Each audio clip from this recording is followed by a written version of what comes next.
Suma ka ba sa giingon sa inyong libro, Pananampalataya at Katwiran, nga, tingnan ini, ang wikang Katolika ay salitang Grego, bagamat hindi ginamit ng Panginoon ang mga apostol ang katagang ito. So baka din o dili?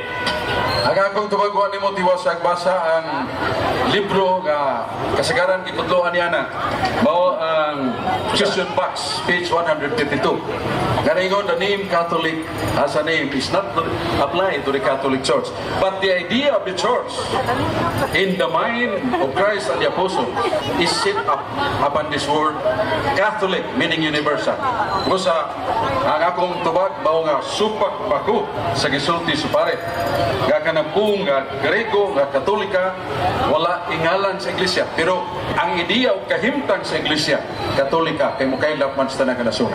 Ang akong pangutana na ako, ang ipangutana ba nako question box o kining pananampalataya at katwiran? Pare Ang akong pangutana nimo di sa pananampalataya at katwiran, supa ka ba sa giingon sa pare nga ang pangalang Katolika wala gigamit ni Kristo o sa mga apostol? Supa ka dili? ang akong tubag ayaw ko maguti tubag. Ang akong tubag Wala sa kumagpo. isip ngalan wa diha, pero sa kahimtang sa iglesia naa sa Biblia.